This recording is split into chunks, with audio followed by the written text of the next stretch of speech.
जिल्हाधिकारी नांदेड।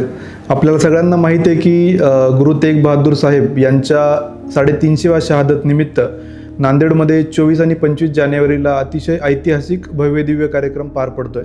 या कार्यक्रमाला देशभरातून भाविक मोठ्या संख्येने येत आहेत। सुमारे 8 ते 10 लाख नागरिक या कार्यक्रमाला येत आहेत। त्यामुळे या कार्यक्रमाला येताना काही गोष्टींचा आपल्याला एक मर्यादा पाळायची आहे। आपल्याला कल्पना आहे की गुरु ग्रंथ साहेब आपण त्या मोदी ग्राउंडवर कार्यक्रमाच्या निमित्तानं त्याला सन्मानपूर्वक त्या ठिकाणी नेतोय। त्यामुळं आपल्याला गुरुद्वाराचीच प्रतिकृती त्या ठिकाणी आपण निर्माण करतोय।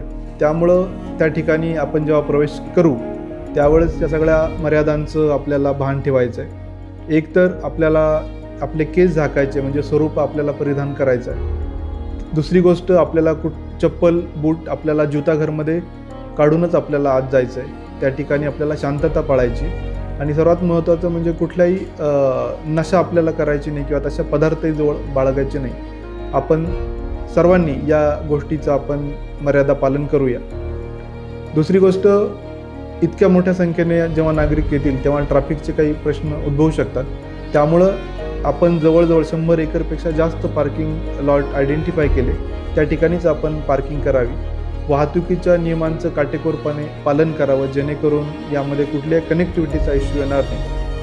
आणि तिसरी गोष्ट, बऱ्याचदा या कार्यक्रमाला कुठले पास लागणार आहेत का अशी विचारणा नागरिकांकडून होते।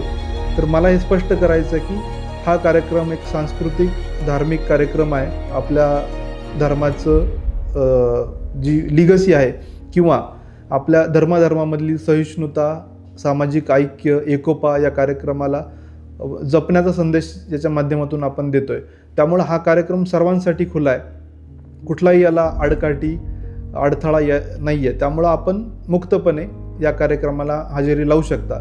माझं हे आव्हान आहे की आपण नांदेड जिल्ह्यातल्या सर्वांनी म्हणजे आपले मित्र, आपले नातेवाईक यांना कार्यक्रमाची रूपरेषा सांगावी, त्यांना आवाहन करावं आणि मोठ्या संख्येने या कार्यक्रमाला हजेरी लावावी। याला कुठलाही निर्बंध किंवा बंधन नाहीत। उलट जेवढे जास्त नागरिक येतील त्यांची सेवा करायला आम्ही उत्सुक आहोत, कारण याला एक निरंतर लंगर, त्याचसोबत आरोग्याचा फार मोठा कॅम्प आहे। म्हणजे नेत्र तपासणी, चष्मे वाटप, स्टिक वाटप आणि सगळ्यात युनिक म्हणजे इंडोस्कोपीचं युनिट आपण या ठिकाणी करतोय। आपल्या ज्या गरजू जे पेशंट्स आहेत त्यांची इंडोस्कोपीचं स्कॅन पण होतं आहे आणि पहिल्यांदा असं होतं की आपण ते मोबाईल व्हॅनद्वारे करतोय।